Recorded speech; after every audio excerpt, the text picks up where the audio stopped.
एक बार एक व्यक्ति गौतम बुद्ध के पास जाता है और कहता है, बुद्ध, मैंने अक्सर लोगों को कहते हुए सुना है कि जैसा हम सोचते हैं वैसे ही हम बन जाते हैं। तो मैं आपसे जानना चाहता हूँ कि आखिर कैसे हमारा जीवन हमारे विचारों से जुड़ा हुआ है और हमारे विचार किस हद तक हमारे जीवन को प्रभावित करते हैं। बुद्ध ने कहा, यह बात सच है कि इंसान जैसा सोचता है वैसा ही बन जाता है।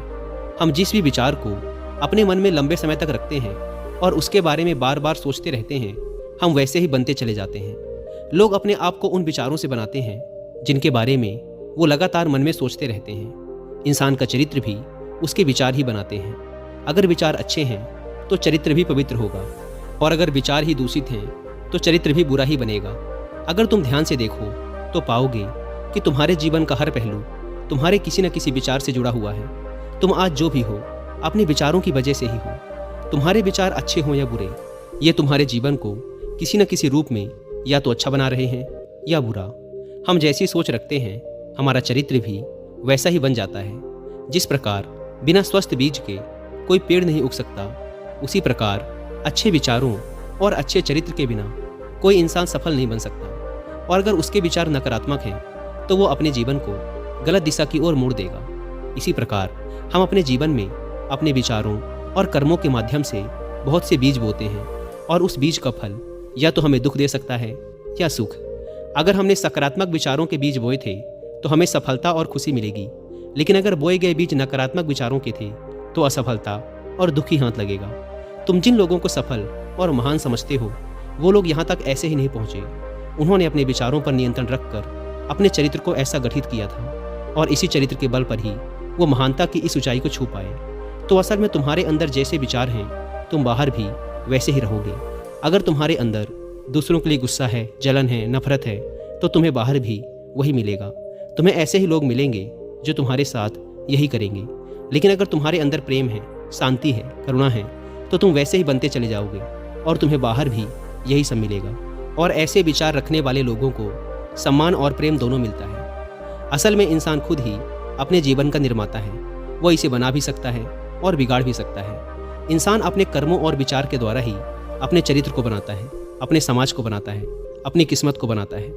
व्यक्ति ने कहा, लेकिन बुद्ध, मैं अपने विचारों के द्वारा खुद को बेहतर कैसे बना सकता हूँ? बुद्ध ने कहा, अगर तुम्हें खुद को बेहतर बनाना है तो सबसे पहले अपने अंदर चलने वाले विचारों पर ध्यान देना शुरू करो। तुम्हें ध्यान से देखना होगा कि दिन भर तुम क्या सोच रहे हो। कहीं तुम मन ही मन दिन भर लोगों की बुराई और उनके प्रति नफरत तो नहीं पाल रहे हो। बस तुम्हें इस चीज़ पर ध्यान देना है कि तुम अच्छाई की तरफ जा रहे हो या बुराई की तरफ। जब तुम ये अच्छे से समझ जाओगे कि तुम्हारे दिमाग में अच्छे विचार चलते हैं या बुरे विचार, तभी जाकर तुम अपने सोचने के तरीके में कोई बड़ा सकारात्मक बदलाव ला पाओगे। तुम्हारे अंदर कभी ना खत्म होने वाला खजाना भरा पड़ा है। तुम्हें नहीं पता कि तुम क्या क्या कर सकते हो, कैसी कैसी अद्भुत शक्तियाँ तुम्हें मिल सकती हैं। तुमने बहुत से महान योद्धाओं और महान लोगों के बारे में सुना होगा। अगर तुम्हें उनकी शक्तियों पर यकीन नहीं है तब भी तुम्हें इतना तो मानना ही पड़ेगा कि बिना आग के धुआं नहीं उठता। उनमें कुछ ना कुछ तो बात रही होगी जिसकी वजह से उनके बारे में इतना कुछ लिखा और कहा गया है। तो आखिर वो कौन से लोग थे जिन्हें संसार ने महायोद्धा और महान आदर्शों के रूप में पूजा? अगर हम थोड़ा गहराई से सोचें तो ये वो लोग थे जिन्होंने अपने अंदर के कभी ना खत्म होने वाले खजाने को पहचान लिया था। वो हर रोज़ अभ्यास करते गए, खुद को बेहतर बनाते गए, लोगों की मदद करते गए, सबका अच्छा करते गए, और वो दुनिया में महान और अमर बन गए। और अगर तुम भी ऐसा करना चाहते हो तो सबसे पहले तुम्हें अपने विचारों पर ध्यान देना होगा। और दोस्तों, विचारों पर ध्यान देने का सबसे अच्छा तरीका होता है मेडिटेशन। मेडिटेशन क्या है, इसे कैसे और कब करना चाहिए, मेडिटेशन से कैसे हम अपने विचारों को कंट्रोल कर सकते हैं? अगर आप इन सारे प्रश्नों के जवाब पाना चाहते हैं तो इसके लिए आप कुकू एफएम पर हिंदी में एक ऑडियो है। बुद्ध ने आगे कहा, एक इंसान के दिमाग की तुलना एक बगीचे से की जा सकती है। जिस प्रकार एक बगीचे को साफ सुथरा और सुंदर बनाए रखने के लिए समय समय पर उसमें उग रहे खरपतवारों को हटाना पड़ता है, रोज पानी देना पड़ता है, पौधे की देखरेख करनी पड़ती है, उसी प्रकार हमें अपने दिमाग को भी सकारात्मक और सुंदर बनाए रखने के लिए इसकी देखरेख करनी पड़ती है। इसमें से नकारात्मक विचारों को लगातार हटाना पड़ता है और सकारात्मक विचारों को जगह देनी पड़ती है। इसके लिए हमें डर, चिंता, नफरत और जलन जैसी भावनाओं से खुद को दूर रखना पड़ता है। और इसके लिए तुम्हें अपने अंदर चल रहे विचारों पर लगातार ध्यान देना होगा। किसी भी इंसान के अंदर उठने वाले विचार और उसका चरित्र काफ़ी हद तक उसके आसपास के माहौल और उसकी परिस्थितियों पर निर्भर करते हैं। लेकिन इसका मतलब ये नहीं कि अगर किसी इंसान की परिस्थिति खराब है तो उसके विचार भी हमेशा खराब ही होंगे। वो अपने विचारों पर ध्यान देकर उन्हें बदल सकता है, और जैसे ही उस व्यक्ति के विचार बदलेंगे, उसका चरित्र और उसके काम करने का तरीका अपने आप बदल जाएगा। बस किसी भी व्यक्ति को धीरे धीरे ये सारी चीज़ें सीखनी पड़ती हैं। विचारों के काम करने के तरीके को समझना पड़ता है। तुम्हें सबसे पहले ये मानना पड़ेगा कि जो काम सामने वाला व्यक्ति कर सकता है वो तुम भी कर सकते हो।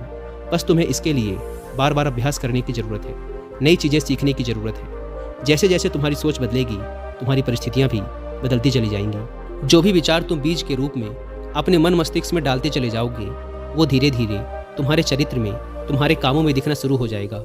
और एक बार जब वो विचार तुम्हारे अंदर जड़ें जमा लेगा तो तुम्हें सफल होने से कोई नहीं रोक सकता। लेकिन अगर वो बीज यानी विचार नकारात्मक है तो फिर तुम्हें असफल होने से भी कोई नहीं बचा सकता। इसीलिए अपने विचारों के प्रति बहुत ज़्यादा जागरूक होने की ज़रूरत है कि तुम कैसे विचार अपने अंदर डाल रहे हो। एक बात हमेशा याद रखना, हमें वो नहीं मिलता जो हम चाहते हैं, बल्कि हमें वो मिलता है जो हम हैं, और हम अपने विचार हैं। इसीलिए इच्छा करना और उस इच्छा के बारे में लगातार अच्छा सोचते रहना व उसे पूरा करने का प्रयास करना दो बिल्कुल अलग अलग चीज़ें हैं। क्योंकि इच्छा तो हर व्यक्ति करता है, लेकिन उस इच्छा के बारे में लगातार सकारात्मक सोचना और उसे पाने के लिए कड़ी मेहनत करना, ये बहुत ही कम लोग कर पाते हैं। इसीलिए अगर तुम्हें अपनी परिस्थितियाँ बदलनी हैं तो तुम्हें पहले खुद को बदलना होगा। क्योंकि ज़्यादातर लोग अपनी परिस्थितियाँ तो बदलना चाहते हैं, लेकिन वो अपनी सोच और काम करने के तरीके को नहीं बदलना चाहते। और अगर लोग ऐसे ही रहेंगे तो उनकी परिस्थितियाँ भी कभी नहीं बदलेंगी। व्यक्ति ने कहा, बुद्ध, हमारे विचारों का हमारे शरीर पर क्या प्रभाव पड़ता है? बुद्ध ने कहा, हमारा शरीर हमारे मन का गुलाम होता है। हम जो भी सोचते हैं उसका सबसे पहला असर हमारे शरीर पर ही पड़ता है। तुमने देखा होगा कि जो लोग बहुत ज़्यादा चिंता करते हैं, डरते हैं, वो जल्दी बीमार पड़ जाते हैं। इसके साथ ही जो लोग दूसरों के प्रति जलन रखते हैं और हमेशा नकारात्मक सोचते रहते हैं, वो भी बहुत ही जल्द मानसिक और शारीरिक बीमारी की चपेट में आ जाते हैं। और अगर तुम भी ऐसे विचार रखोगे तो तुम्हारे साथ भी ऐसा ही होगा। इसके विपरीत जो लोग हमेशा खुश रहते हैं, दूसरों का अच्छा सोचते हैं, हमेशा स्वस्थ रहने का विचार रखते हैं, तो उनकी ऊर्जा भी वैसे ही बन जाती है। और इस ऊर्जा का सकारात्मक प्रभाव सबसे पहले उनके शरीर पर ही पड़ता है। क्योंकि जिस व्यक्ति का दिमाग शांत है, उस व्यक्ति के शरीर की आधी बीमारी अपने आप ही खत्म हो जाती है। हम स्वस्थ रहेंगे या बीमार, ये हमारे आसपास के माहौल और परिस्थितियों के अलावा हमारे विचारों पर भी निर्भर करता है। एक कमज़ोर और बीमार विचार हमारे शरीर को भी कमज़ोर और बीमार ही बनाता है। तुमने अपने आसपास ही देखा होगा कि जो लोग बीमार होने से सबसे ज़्यादा डरते हैं, वही लोग सबसे ज़्यादा बीमार पड़ते हैं। इस डर ने लाखों लोगों की जान ले ली है। इसके विपरीत जो अपने शरीर के बारे में अच्छा सोचते हैं, खुद को स्वस्थ और मजबूत महसूस करते हैं, और जिनके विचार शुद्ध होते हैं, उनका शरीर भी वैसा ही बनता चला जाता है। हमारा शरीर केवल एक उपकरण है और हमारा दिमाग इस उपकरण को नियंत्रित करता है। जिस प्रकार एक अच्छा भोजन हमारे शरीर के लिए ज़रूरी है, उसी प्रकार एक अच्छी सोच भी हमारे शरीर के लिए बहुत ज़रूरी है। जैसे ही तुम्हारे विचार शुद्ध होंगे, उसका सबसे पहला असर तुम्हारे शरीर पर देखने को मिलेगा। एक शुद्ध और सकारात्मक दिमाग कभी भी तुम्हें खराब भोजन नहीं खाने देगा। इसीलिए सबसे पहले अपने दिमाग को सुरक्षित रखो, फिर ये दिमाग तुम्हारे शरीर को हर बीमारी से सुरक्षित रखेगा। अगर कोई बीमार और कमज़ोर व्यक्ति अपने शरीर को पूरी तरह से स्वस्थ करना चाहता है, तो उसे सबसे पहले अपने विचार और दिमाग को स्वस्थ करना चाहिए। उसे प्रकृति के संपर्क में रहना चाहिए, सूरज की रोशनी में रहना चाहिए, और एक पल के लिए भी अपने शरीर के बारे में नकारात्मक नहीं सोचना चाहिए। वो जैसा स्वास्थ्य चाहता है, उसे खुद को वैसा ही महसूस करना चाहिए और पूर्ण विश्वास रखना चाहिए कि वह वैसा बन सकता है।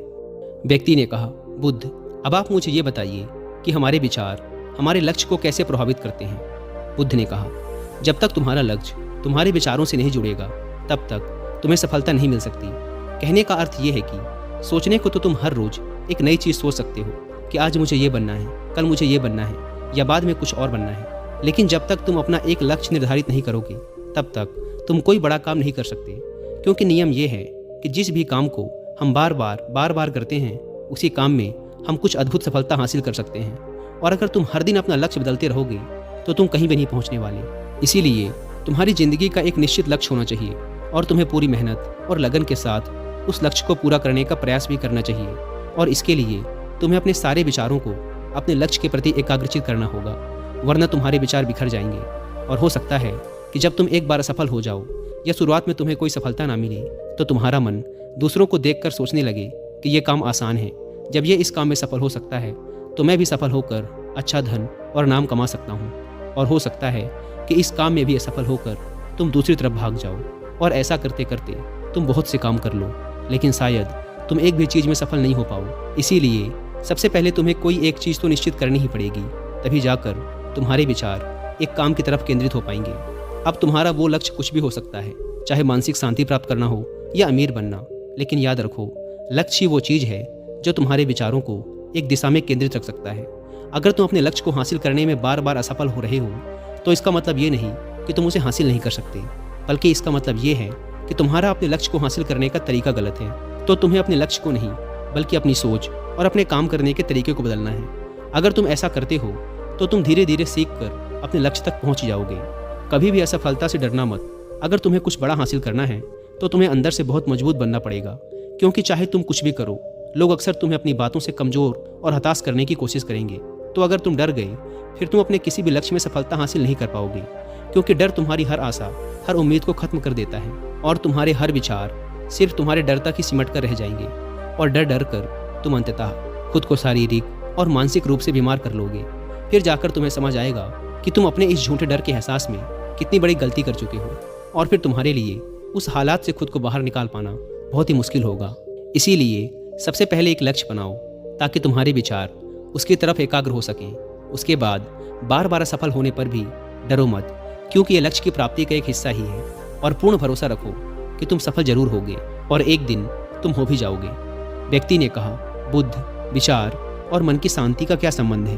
बुद्ध ने कहा, मन की शांति वह खजाना है जिसे दुनिया के 1% लोग भी हासिल नहीं कर पाते, और जिसने ये खजाना हासिल कर लिया वो इस दुनिया का सबसे खुश नसीब इंसान है। वो लोगों की भीड़ में सबसे अलग नजर आता है। ये कहने में जितना आसान लगता है, असल में ये उतना आसान है नहीं। मन की शांति को केवल लंबे समय तक आत्मनियंत्रण के द्वारा ही पाया जा सकता है।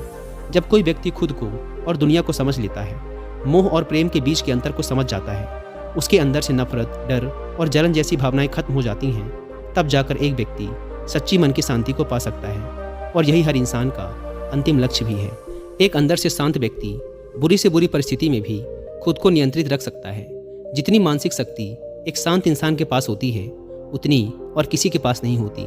शांत इंसान का मतलब एक ऐसे व्यक्ति से है जिसका मन पूरी तरह से शांत हो चुका है, क्योंकि जैसे ही तुम्हारा मन शांत हो जाएगा, तुम्हारे सभी विचार शांत हो जाएंगे, और तब तुम महसूस कर पाओगे कि असल में तुम्हारा दिमाग कितना शक्तिशाली है। जैसे ही तुम्हें मन की शांति मिलेगी, तुम्हें यह अनुभव होगा कि तुम्हारी मानसिक शक्ति इतनी बढ़ चुकी है कि अब तुम्हारे लिए हर काम आसान हो चुका है। तुम जहाँ भी होगे, जैसे भी परिस्थिति में होगे, खुद को स्वीकार करने लगोगे, हमेशा खुश रहने लगोगे।